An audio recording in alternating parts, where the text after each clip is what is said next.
After the end of World War II, the world was split into two, East and West. This marked the beginning of the era called the Cold War.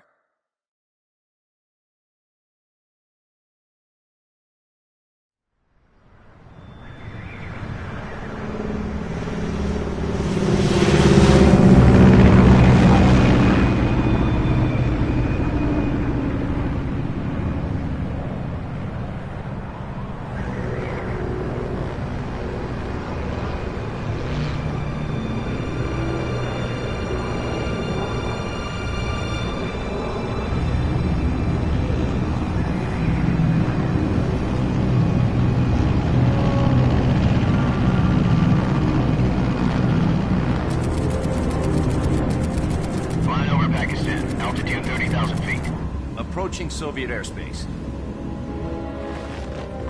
20 minutes to drop off. Commencing internal depressurization. Equipment check. Arm main parachute. All right. Ready to go. Drop zone still showing a high pressure mass. Cav okay. Good. We've got high visibility.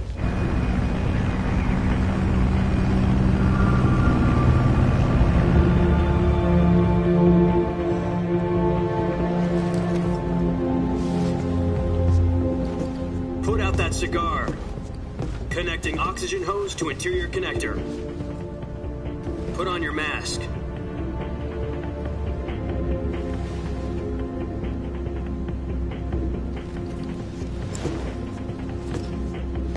Does this panty waste know what he's doing?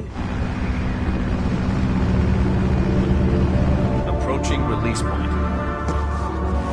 10 minutes to drop off. Hey, are you deaf? He said put out the cigar and put on your mask.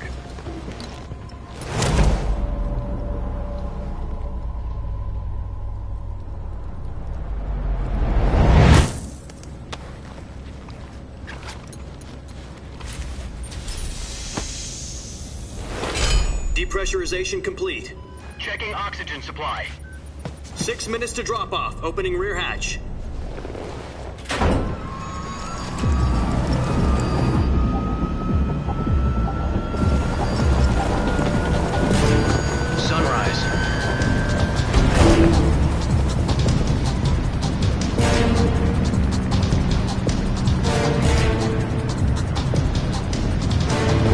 Temperature minus 46 degrees Celsius. 2 minutes to drop off. Stand up. You'll be falling at 130 miles per hour. Try not to get frostbite from the wind chill. 1 minute to drop off. Move to the rear. Activate bailout bottle. This is one for the history books. The world's first halo jump. 10 seconds to drop off. Stand by. Status okay, all green. Prepare for drop-off. Countdown. 5, 4, 3, 2, 1. Spread your wings And fly. God be with you.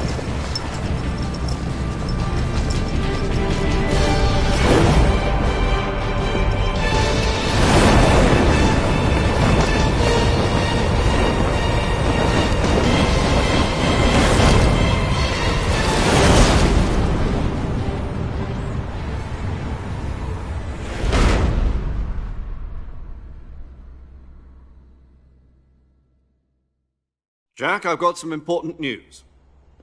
The head of the CIA has finally given us the green light for the Virtuous mission. Virtual mission? No, the Virtuous mission. The future of our Fox unit depends on it. If it succeeds, we'll be officially organized into a unit. Virtuous mission? Sounds like some kind of initiation ritual. You know, don't get cocky. This isn't a training op. Right. So what exactly is this wonderful mission? Well, about 2 years ago, a certain Soviet scientist requested asylum in the West through one of our moles. His name is Nikolai Stepanovich Sokolov.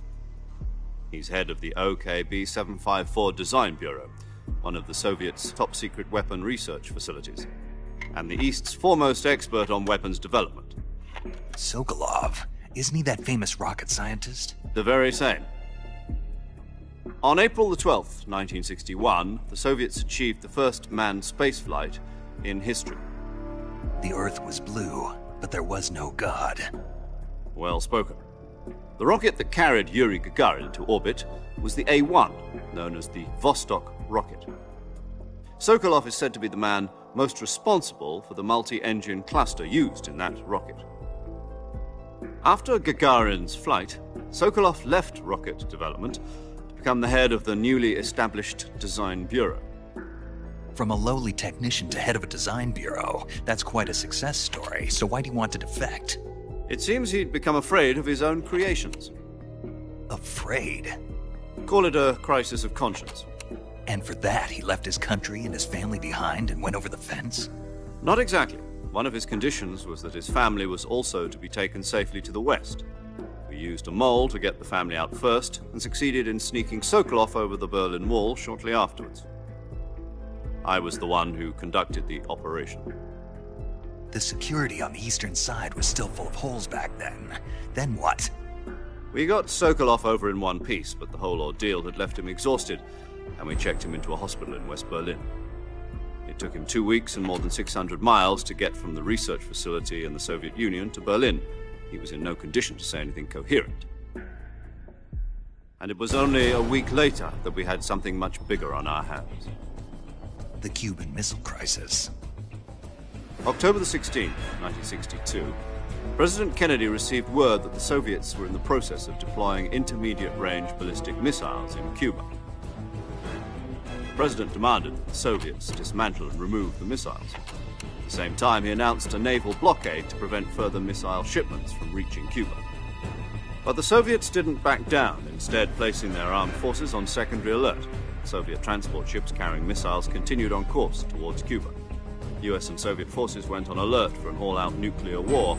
Frantic negotiations were conducted through the UN's Emergency Security Council and unofficial channels to end the hair-trigger standoff. Finally, on October the 28th, the Soviet Union agreed to remove its missiles from Cuba, and so the world avoided a nuclear holocaust. But in order to get the Soviets to pull their missiles out, we had to make a deal. You mean the one where the US agreed to remove its IRBMs from Turkey? No. The Jupiter IRBMs deployed in Turkey were obsolete, and we were going to get rid of them anyway. They had no strategic value whatsoever to either the US or the Russians. The Turkey deal was a ruse, a cover story that was fed to the other intelligence agencies around the world. So what did the Russians really want? Sokolov.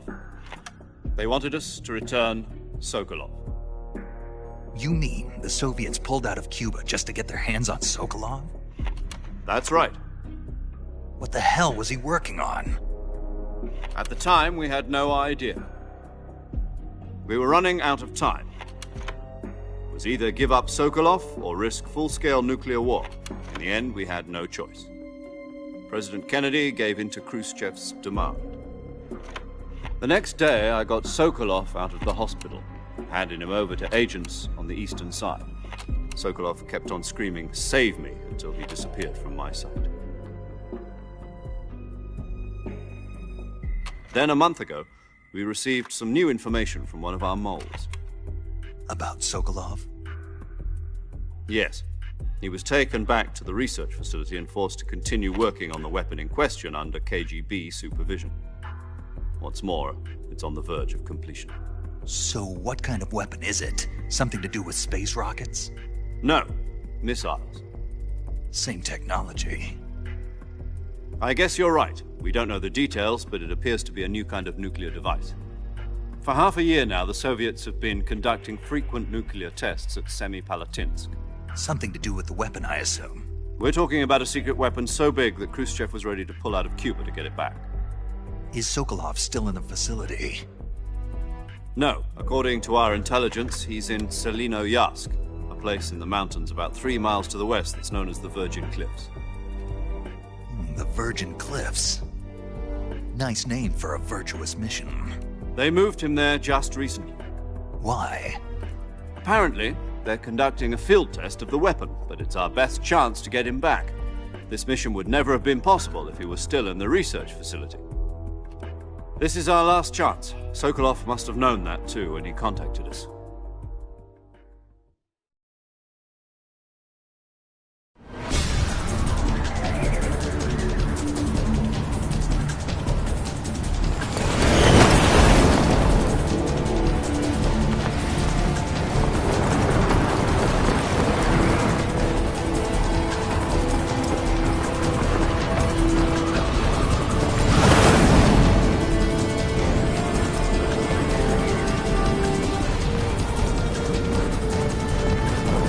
Listen up, Jack.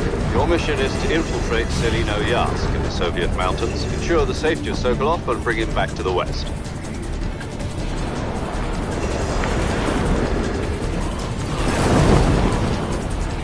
If we don't get Sokolov back before that weapon is complete, we'll be facing a major crisis. The clock is ticking.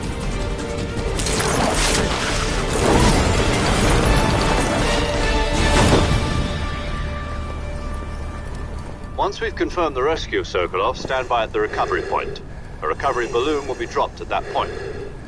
Helium will be pumped into the balloon to inflate it. The process takes about 20 minutes. Once it's complete, the gunship's arm will latch onto the balloon and pull it up. The Fulton surface-to-air recovery system. I'm familiar with the theory. Take it easy. It's been combat proven. Do you think Sokolov is up to it? The shock will be less than during a parachute jump, and the arm can handle up to 500 pounds. So you're planning on going over the border in a single combat Talon? She's equipped with two 6-barrel 20mm Vulcan cannons, as well as two 40mm machine guns. Sounds like she could hold her own against a battalion of tanks. Even with the fuel in the reserve tank, we're facing a 4-hour time limit. If all goes well, it shouldn't take more than a few hours. Home in time for dinner. But if anything goes wrong, You'll be eating dinner, breakfast, and all the rest of your meals in the jungle.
Do you copy?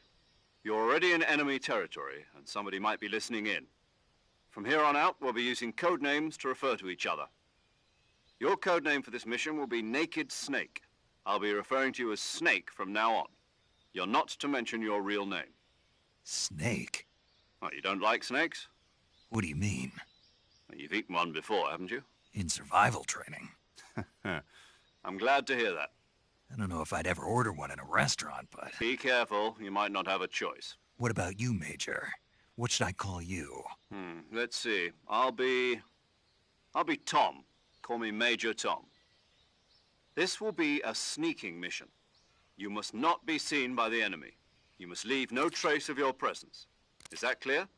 This kind of infiltration is the Fox unit's speciality. In other words, Weapons and equipment are procure on site. That goes for food as well. You're completely naked, just as your name implies. Great. Now I see why you asked me if I like snakes. I suppose calling me Snake was your idea of a joke, too. No, there's a good reason for that. I'll tell you later when the time is right. Gotcha. Getting back to the subject, how exactly am I supposed to feed myself? You've been issued a knife and a tranquilizer gun. Use them to hunt for food. You'll also find some medical supplies in your backpack. Yeah, about the backpack. I lost it in a tree on the way down. I see. Well, you'd better go back and get it then. You know where it is? No problem. I can see it from here. It's stuck on a branch. To climb a tree, stand in front of a tree that's covered in ivy and press the action button. I'll be monitoring your progress over the radio. We can't risk violating Soviet airspace, but I'll be in the gunship. My frequency is 140.85. I'll give you a call if I need to talk to you. If you need to talk to me, use the send function. Okay, Snake, go get your backpack.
I see you've retrieved your backpack, Snake. To equip a weapon, it's necessary to take it out of your backpack. In the survival viewer, choose Weapon from the backpack. Your available weapons will be displayed in a list on the screen. From that list, choose the weapon you want to equip and press the Enter button. For other equipped items, just do the same thing from Item. Got it. Use the survival viewer backpack. Yep, that's right. Survival is fundamental to this mission. After you've been out in the field for a while, your stamina will start to drop. If your stamina gets too low, it'll affect your performance. You won't be able to shoot accurately, for example, and your wounds won't heal as smoothly. Keep an eye on your stamina so you don't run out. To recover lost stamina, you can hunt for local flora and fauna. You can use either your tranquilizer gun or your knife to hunt. My only weapon is a Mark 22 Hush Puppy tranquilizer gun? That's right. It's been fitted with its own suppressor. However, the suppressor will deteriorate every time you fire. Once its durability reaches 0, the noise suppression effect will be gone. So don't get too trigger-happy with it. The suppressor's durability is shown in the icon. Any weapons and equipment beyond what you're carrying now, you'll have to find as you go. I have to find my own weapons and equipment? Whose crazy idea was this, anyway? Solo covert actions are standard Fox operating procedure. You can't leave any traces of your presence. No weapons, equipment, footprints, sweat, or bodily wastes. The same goes for bullets and cartridges, too. Your presence in enemy territory is already a violation of international conventions of warfare. There aren't supposed to be any American soldiers in Russia. It could spark an international incident. You can't let anyone see you. You can't let the enemy know you're there. This is a stealth mission. You're a ghost, Snake, in every sense of the word. And there'll be no rescue if you're captured. The military and U.S. government will deny any involvement in the affair. Then I'll just have to take care of myself, huh? I'm afraid so. You've been given a fake death pill for that purpose. SIS guidelines stipulate that soldiers on covert ops like this one be issued a potassium cyanide capsule. Tape it to your body so you can take it when you need to. How generous of you. Use it if you're taken prisoner by the enemy. It'll send you into a state of false death for a short time. Fooling them into thinking that I'm really dead. So how do I come back to life? Just take the revival pill. You mean that thing they put in my tooth before the mission? That's the one. But be careful. If you remain in a state of false death for too long, nothing will be able to bring you back. Remember that. I'll keep it in mind. You said this was a solo mission, right? Right. I guess that means I can't count on any reinforcements. Correct. The mission rests entirely in your hands. A real one-man army.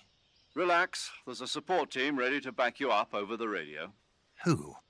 I'll introduce them to you. This time, survival is of utmost importance. The first member of the support team will be in charge of monitoring your physical condition, acting as a medic, so to speak, as well as recording your mission data. She's a member of Fox as well, and she's here on the gunship with me. She? Hello, Snake. I'm paramedic. Nice to meet you. Paramedic.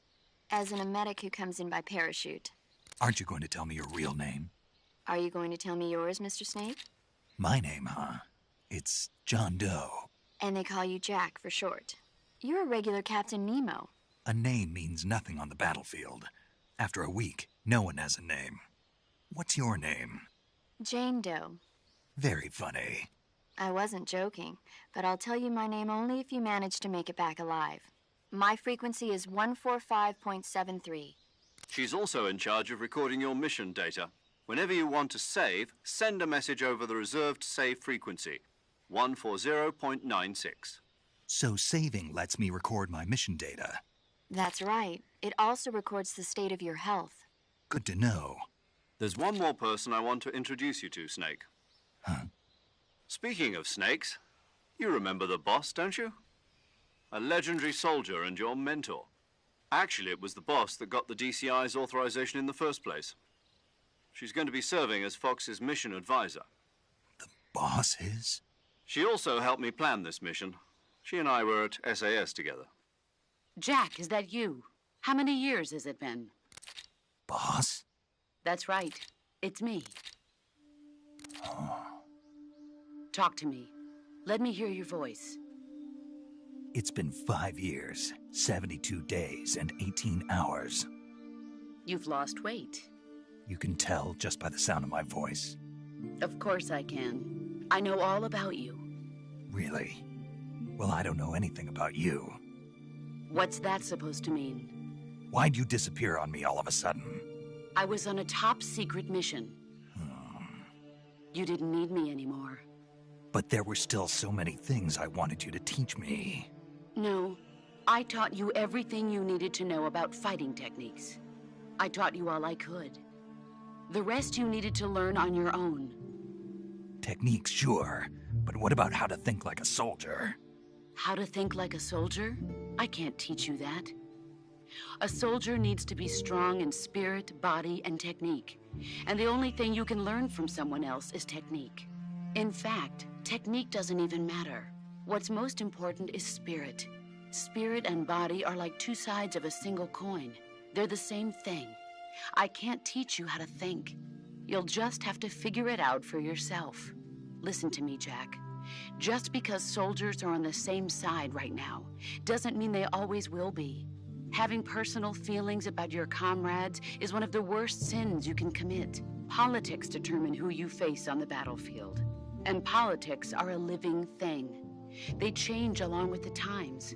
Yesterday's good might be tomorrow's evil. Is that why you abandoned me?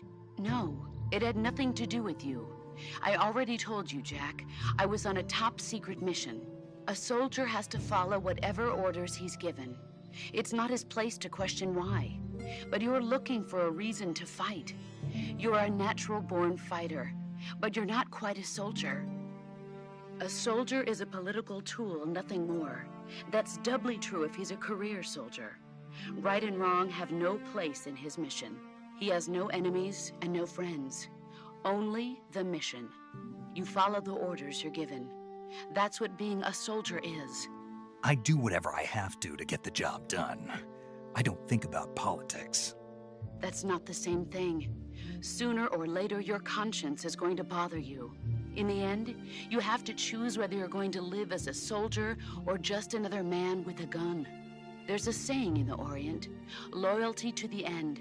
Do you know what it means? Being patriotic. It means devoting yourself to your country. I follow the president and the top brass. I'm ready to die for them if necessary. The president and the top brass won't be there forever. Once their terms are up, others will take their place. I follow the will of the leader, no matter who's in charge. People aren't the ones who dictate the missions. Then who does? The times. People's values change over time, and so do the leaders of a country. So there's no such thing as an enemy in absolute terms. The enemies we fight are only enemies in relative terms, constantly changing with the times. As long as we have loyalty to the end, there's no point in believing in anything, even in those we love. And that's the way a soldier's supposed to think? The only thing we can believe in with absolute certainty is the mission, Jack. All right, but do me a favor. What is it? Call me Snake. Snake? Oh, right. Your codename is Snake. It suits you well. That's right. The legendary unit that the boss put together during World War II was a snake. The Cobra unit, a group of heroes that brought the war to an end and saved the world. As long as you've got a legendary hero backing you up, you'll be fine. Isn't that right, Snake? Yeah, I can't think of anyone else I'd rather have with me. Oh, and one more thing, boss. Yes? It's good to hear your voice again. Same here. After all, who knows if either of us will make it out alive? Snake, you are always best at urban warfare and infiltrating buildings. But this is the jungle. Survival is going to be key. Those CQC techniques I taught you are sure to come in handy. CQC? Close quarters combat, huh? I've been in the Green Berets for the past few years. I'm probably pretty rusty. Not to worry. I'll be here to help you remember. After all, this is your first actual survival mission. I'll be supporting you over the radio. Where are you, boss? Next to the Major? The boss is communicating with us by radio from aboard a Permit-class submarine in the Arctic Ocean. My frequency is 141.80. Call me if you need my advice on battle techniques. Gotcha. Your mission is to retrieve Dr. Sokolov. Dr. Sokolov is being held in an abandoned factory located to the north of your current position. Avoid heavy combat and don't let anyone see you. Don't forget that this is a stealth mission. Snake, try to remember some of the basics of CQC.